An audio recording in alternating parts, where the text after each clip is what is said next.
இந்திய நாட்டு அரசியலில் ஒரு நட்சத்திரமாக இருந்து கொண்டு தமிழ்நாட்டு அரசியலில் இந்திய நாட்டு ஆளும் கட்சியினருக்கும் புதிய பழைய எதிர்கட்சியினர்களுக்கும் ஒரு சவாலாக இருந்து கொண்டு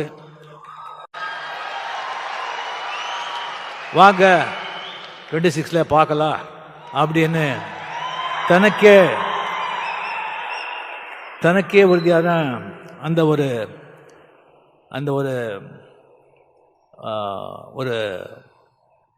அந்த புன்னகையுடன் செயல்பட்டு கொண்டிருக்கும் சிஎம் அவர்களுக்கு மதிப்புரிய என்னுடைய நண்பர் தமிழக முதலமைச்சர் மு.க. ஸ்டாலின் அவர்களுக்கு என்னுடைய முதற்கண் வணக்கத்தை தெரிவித்துக் கொண்டு, அவர் இளையராஜா சார் அவர்கள் எப்போ இந்த சிம்பனி எழுதி இது லண்டனில் ரெக்கார்ட் பண்ண போகிறேன், இது மிகப்பெரிய ஒரு சாதனை அப்படி அனௌன்ஸ் பண்ணாங்களோ அப்போவே சிஎம் அவர்கள் இளையராஜா ஸ்டுடியோவுக்கு போய் அவரை வாழ்த்தினார்.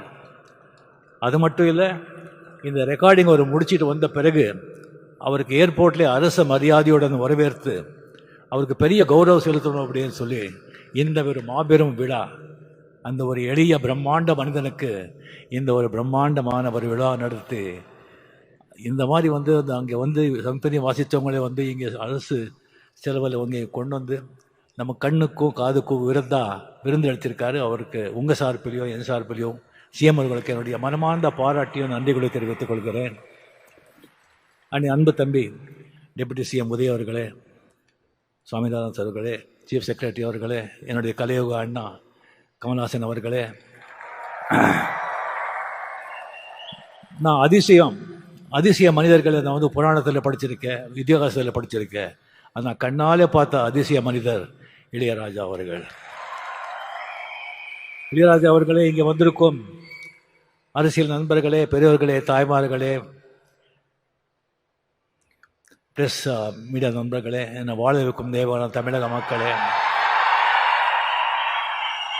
இங்கே நான் சாமியான் கூப்பிட்ட இளையராஜா அவர்களை இவரை பற்றி பேசணும்னு சொன்னால் நிறைய பேசலாம். ஆனால் ஒரு நேரம் கருதி சிஎம் அவர்களுடைய நேரம் அது ரொம்ப நான் எடுத்துக்கக்கூடாது. அதுக்காக சில விஷயங்கள் மட்டும் இளையராஜா, அந்த மாதிரி ஒரு இளையராஜா ஒரு இசையமைப்பாளராக உலகத்தில் வாழும் அனைத்து தமிழக மக்களின் ரத்தம் நாரி நரம்பில் அவருடைய இசை, அவருடைய பேர் ஊறி போயிருக்கு. இப்போ ஜஸ்ட் ஒரு நோட் அடித்தாலும் எப்படி நீங்கள் பிடிச்சி இது பண்ணுறீங்க பாருங்கள். ஒரு 70s 80s 90s அவர் போட்ட பெட்டுகள், ஒரு பாட்டுகள் இப்போ கூட ஒரு ஃபிலிமில் ஒரு 2-3 பாட்டு போட்டு அந்த படம் சூப்பர் ஹிட் ஆகிடும். இப்போ கூலியில் கூட 2 பாட்டு நம்ம அதை நம்ம பயன்படுத்திக்கிட்டோம். ஸோ அந்த மாதிரி அவர் இசையமைப்பாளர் இளையராஜா அவர்கள் பற்றி எல்லாருக்கும் தெரியும். அதை விட ஜாஸ்தி ஒரு மனிதனாக பெரிய மாமனிதனாக அவரை நான் பார்த்துருக்கேன். அதுக்கு அவர் மேலே ரொம்ப கௌரவம்.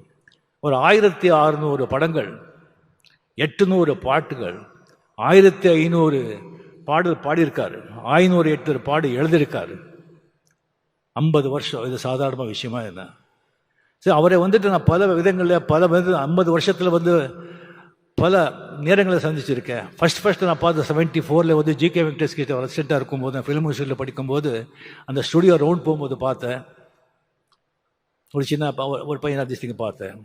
அதுக்கப்புறம் புவனாவரி கேள்விக்குறியில் ஒரு இளைஞன் இளையராஜா இன்சர்ட் பண்ணி ஒரு நல்ல கிளீன் ஷேவ் பண்ணி அவரை நான் பார்த்தேன். அதுக்கப்புறம் ஒரு நாள் திடீர்னு பார்க்குறேன், கம்ப்ளீட்டாக ஒரு வேஷ்டி ஜுப்பா போட்டு ருத்ராட்சை போட்டு முடியெல்லாம் மொட்டை அடிச்சுட்டு பொட்டோட இருக்காங்க. ஒரு பார்த்த உடனே நான் சாமியான்னு கூப்பிட்டேன். இது என்ன சாமியான்னு சொன்னேன். இதுதான் சாமி ஒரிஜினல்னு சொன்னாங்க. அப்போலேருந்து அவர் எப்போவுமே சாமியான்னு நான் கூப்பிடுறேன். அந்த மாதிரி அவர்கிட்ட ஒரு வாட்டி பஞ்சுவரணாசம் கூட ஒரு படத்துக்கு நான் கம்போசிங் போயிருந்தேன், ஷூட்டிங்கில். அப்படி போயிருக்கும்போது ஜஸ்ட்டு ராகங்கள் அப்படி வருது, ஜஸ்ட்டு ஆழ்மணியை தொட்டு அப்படியே கொட்டுறாங்க. அதாவது அந்த பழைய காலத்தில் பட்டிக்காட்டில் அந்த நெல் குவியல் இருக்கும். அது ஒருத்தர் அளந்து கொடுப்பான், இன்னொருத்தர் தள்ளி கொடுத்துட்டு இருப்பான். அளந்து கொடுக்குறவன் தள்ளி கொடுக்க பற்றி பார்க்கவே மாட்டான். அந்த மாதிரி அந்த ராகங்களோட ராசியை அந்த ராக சரஸ்வதி ராக தேவி இந்த ராக தேவனுக்கு அப்படியே தள்ளி கொடுப்பான். இவர் அப்படியே அந்த ஹார்மோனியமில் அப்படியே அள்ளி கொடுக்குறார். அந்த மாதிரி ஒரு இது. சில விஷயம் மட்டும் நான் சொல்கிறேன், நேரம் கருது. ஒரு வாட்டி எனக்கு வந்து வாங்க ரஜினி உங்கள்கிட்ட பேசணும்னு சொன்னாங்க. என்ன சமாச்சாரம் சொல்லி போனால், இந்த மாதிரி ரஜினி உங்களுக்கு தெரியும், நம்ம பாவதார் அண்ணா வந்து அவர் மறைஞ்சிட்டார், இன்னொரு பாஸ்கர், இன்னொரு அமரன், கங்கேபரன் வந்து அப்படியே அவன் செட்டில் ஆகிட்டான், மியூசிக் பண்ணிவிட்டு டைரக்ட் பண்ணிக்கிட்டு அவன் செட்டில் ஆகிட்டான். அந்த பாஸ்கர் கொஞ்சம் செட்டில் பண்ணணும், நீங்கள் ஒரு படம் பண்ணணும் அவன் சொன்னாங்க. சரி சாமி நான் பண்ணிடுறேன் அப்படின்னு சொல்லி டேட் கொடுத்தேன். பஞ்சவர்ணாச்சலம் எல்லாம் பேசிக்கிறாங்கன்னு சொன்னாங்க. சரி ராஜாதி ராஜா படம் திங்க இது பண்ணி அதுக்கப்புறம் பார்த்தா ஆர் சுந்தராஜன் ஒரு பெக்யூலர் டைரக்டர், பெரிய ஹிட்டு கொடுத்துருக்காரு, பட் சீனெல்லாம் இருக்காது அவர்கிட்ட. அதே ஒரு வித்தியாசமாக இருந்தது. எனக்கு என்னடா இது அப்படின்னு சொன்னால், அதுக்கப்புறம் பாஸ்கர் கம்ப்ளீட்டு படத்தை பற்றியே பேச மாட்டார், வேறு விஷயந்தான் அவர் பேசுவார். அதுக்கப்புறம் எனக்கு ஒரு டென்ஷன் ஆச்சு. அது பஞ்சு சார் ஊரில் எல்லாம் ஏதோ சொந்த காரியமாக போயிருந்தாங்க. ராதாசாமி கிட்ட பிரசாத் ஸ்டுடியோ போயிட்டு, சாமி இந்த மாதிரி ரொம்ப டிஸ்டர்பாக இருக்குது, படம் எப்படி வரும் தெரியாது, இந்த மாதிரி பாஸ்கர் மாதிரி இருக்கார் அப்படின்னு சொன்னால் என்னை பார்த்து சிரித்தார். சுவாமி இந்த கதையை வந்து ஒரு லைன் கூட நான் படிக்கலை, எனக்கு தெரியாது, நீங்கள் படம் பண்ணுங்க. இந்த படம் சில்வர் ஜூப்ளி போகலைன்னா நான் 6 மணியும் தொடமாட்டேன், பாட மாட்டேன்னு சொன்னாங்க. அங்கே யாரோ ப்ரொடியூசர் இருந்தாங்க, இவர் தான் சாட்சி. அது எனக்கு டக்குன்னு அடிச்சது. சொல்கிறது செய்கிற ஆள் அவர். என்னங்க இப்படி சொல்கிறீங்க? நான் சொல்லலை சுவாமி, அந்த மூகாமிகா அந்த தாய் சொல்ல வைக்கிறா, நான் சொன்னேன், அவ்வளோதான், நீங்கள் போங்க. எனக்கு இன்னும் டென்ஷன் ஏறிடுச்சு எனக்கு. ஓ என்னையா இது? அதுக்கு போய் ஊட்டியில் போகிறேன், ஒரு பாஸ்கர் மார்னிங் வந்து அப்படியே வந்து காதில், ரஜினி நல்ல மழை, இன்னைக்கு ஷூட்டிங் இல்லை, இன்னும் 2 நாள் மழை, மட்டன் குழம்பு இட்லி அப்படின்னு. அந்த மாதிரி எனக்கு 25 வாரம் என்னடா இதுன்னு சொல்லிட்டு எனக்கு ரொம்ப டென்ஷன் ஆகிட்டு, அதுக்கப்புறம் நானே மென்டலி முடிவு பண்ணியிருந்தேன். நோ அப்படின்னு சொல்லி ஒரு 10 எக்ஸிபிட்டர்ஸு 10 சென்டரில் வந்து நம்ம தெரிஞ்சவங்க கிட்ட படம் சரியாக ஓலைன்னா கூட நாமளே பணம் கொடுத்து சில்வர் ஜூப்ளி ஓட்டிடலாம் அப்படின்னு சொல்லி மைண்டில் செட்டிலாக இருந்தேன் நான். படம் சொன்ன மாதிரி சில்வர் ஜூப்ளிங்க, சில்வர் ஜூப்ளி. என்ன ஒரு நம்பிக்கை, ஒரு கான்ஃபிடென்ஸ், எனக்கு ஒரு கடவுள் நம்பிக்கை இருக்குது. ஆனால் இந்த மாதிரி ஒரு நம்பிக்கை, சரண்டர் சொன்னால் அதெல்லாம் பலிக்கும்.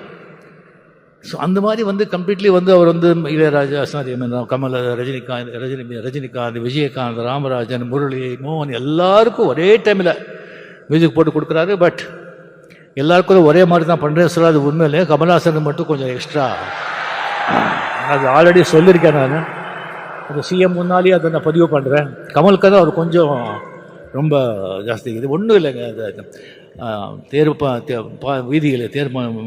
அது வீதியில் மான் போல் வந்தவனை யார் அடித்தாரோ, உன்னை யார் அடித்தார், அவர் மட்டும் பாட்டு வந்து 1000 பேர் அப்படியே கண்ணில் அழுதுருவீங்க. ஒவ்வொரு பாட்டும் அந்த மாதிரி ஒரு பாட்டு. சரி, அந்த மாதிரி வந்து இளையராஜா வந்து அந்த மாதிரி ஒரு கொடிக்கட்டி பறந்தார். பட் ஒன்றுங்க, ஆக்சுவலி வந்து எப்போவுமே வந்து சக்ஸஸே வந்துட்டு இருந்தால் அந்த சக்ஸஸோட அருமை தெரியாது. அப்பப்போ ஃபெயிலியர் வரணும், ஃபெயிலியர் வந்தால் தான் சக்ஸஸோட அருமை தெரியும். ஸ்பீட் பிரேக்கர் மாதிரி கம்ப்ளீட்டாக அவர் அப்படி போயிட்டு இருந்தவர் வந்து இன்னொரு வந்து இசை அமைப்பட வர்றாங்க. வந்த உடனே எல்லாரும் அந்த பக்கம் சாயிறாங்க. அவருக்கு போய்ட்டு வந்து கோடியாக சம்பாதிச்ச ப்ரொடியூசர்ஸ், டைரக்டர்ஸ், திஸ்திங் அவங்க எல்லாம் போகிறாங்க, ஆர்டிஸ்ட்டும் போகிறாங்க, இன்க்ளூடிங் ரஜினிகாந்த். பட் அவரை பற்றி அவர் எந்த கவலையும் படுறாங்க. டிஎன் நகர்லேருந்து பிரசாத் ஸ்டுடியோக்கு ஒரு வண்டி 6:30 மணிக்கு எப்போ அப்படியே போயிட்டே இருந்தது. அந்த ஹார்மோனியம் வாசிச்சுட்டே இருந்தது, ரெக்கார்டிங் நடந்துக்கிட்டே இருந்தது. அது வந்து திடீர்னு சொல்லி பாஸ்கர் காலமானார். திடீர்னு சொல்லி அவர் உசிரா நேசித்த ஒரு மனைவி ஜீவா அவங்க காலமானார். அதுக்கப்புறம் பவதாரணி, ஒரே டாக்டர்னால் அவ்வளோ அன்பு, அவ்வளோ பிரியம். சும்மா அப்படி உட்காந்துருப்பாங்க, டாக்டர் வந்து அதுக்கு கரண்ட் வந்த மாதிரி அவங்க இறந்து போகிறாங்க. அந்த ஹார்மோனியம் வாசிட்டே இருக்கும், 6:30 மணிக்கு அந்த வண்டி போயிட்டே இருக்கும் பிரசாத் ஸ்டுடியோக்கு. எந்த ஸ்தலமும் இல்லை, எந்த இதுவும் இல்லை, கம்ப்ளீட்லி அவருடைய உலகமே வேறு. இங்கே நம்ம உலகத்தில் அவர் இல்லை, இசை உலகத்தில் அவர் இருக்கார். அப்பப்போ இங்கே வந்துட்டு போகிறார், அவ்வளோதான். அதுக்கப்புறம் திடீர்னு பிரசாத் ஸ்டுடியோவில் வந்துட்டு, இங்கே நீங்கள் இருக்கக்கூடாது, நீங்கள் காலி பண்ணுங்க அப்படின்னு சொல்கிறாங்க. அங்கே ரெக்கார்ட் பண்ணணுங்கிறதுக்காக எத்தனை ப்ரொடியூசர்கிட்ட அவர் வந்து சண்டை போட்டிருக்காரு, எத்தனை டைரக்டர்ஸ் எழுந்திருக்காரு. சரி, ஓகே, பரவாயில்ல அப்படின்னு சொல்லிட்டு அதே ரோடில் வந்து ஒரு ப்ரீமியர் தியேட்டரை வந்து வாங்கி ரெக்கார்டு தியேட்டரை கன்வெர்ட் பண்ணி எந்த ஸ்டூடியோ இருந்ததோ அந்த பக்கமே இளையராஜா போர்டு போட்டாங்க. ஸோ அதுக்கப்புறம் நீங்கள் பார்த்தீங்கன்னா ஒரு கம்பெனிக்கு வந்து ஒரு ரைட்ஸ் கொடுத்துருந்தாங்க. ப்ரொடியூசர்கிட்ட ஒரு பணம் வாங்கி ஒரு படத்தை வாங்கி கொடுத்துருந்தாங்க. அவங்க திடீர்னு கையை விரிச்சுட்டாங்க, எந்த பணமும் இல்லை உங்களுக்கு, இது இல்லை அப்படின்னு சொல்லிட்டு. அவர் விட மாட்டார். கோர்ட்டுக்கு போனார், ஜெயிச்சார். எல்லா ரைட்ஸ், எல்லா ராயல்ட்டி இவருக்கு தான். அவருக்கு தலைமை திஸ்டிக் இல்லாமல் எந்த டிவிலையோ எந்த ரேடியோவில் இந்த படத்துலேயோ எங்கேயோ கச்சேரி கான்சர்ட்டில் பாடக்கூடாதுன்னு சொல்லி 9 மணிக்கு அனௌன்ஸ் பண்ணுங்கன்னு சொன்னாங்க. எஸ்பி பாலசுப்ரமணியம் வந்து அமெரிக்காவில் பாடிட்டுருக்காங்க 6 மணி. சாமி சாரி இப்போ சொன்னால் அவருக்கு பாடிட்டுருக்காரு, உங்கள் பாட்டு பாட முடியாதுன்னு சொன்னால் சட்டம் பைலா எல்லாருக்கும் ஒன்று தானே, என்ன இருக்கோ இது பண்ணுங்க. எஸ்பிபி வந்து டெஃபினட்டாக பாட மாட்டான், நிறுத்திடுவான். அப்படியே எஸ்பிபி கோச்சிக்கிட்டாங்கன்னு சொன்னால் அவனுடைய நண்பனே கிடையாது.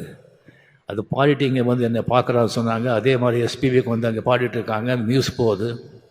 அங்கேயே அனௌன்ஸ் பண்ணி இனிமேல் இளையராஜா படங்க பாட மாட்டேன், வேறு மியூசிக் டைரக்டர் பாட மாட்டேன்னு நிறுத்திட்டு சென்னை வந்தோடனே அவங்க பார்த்தாங்க. 2 பேர் அந்த இண்டஸ்ட்ரி இழந்தது. ஒன்று எஸ்பி பாலசுப்ரமணியம், இன்னொன்று விவேக். இது 2 பேர் இடத்தையும் யாராவது நிரப்பவே முடியாது.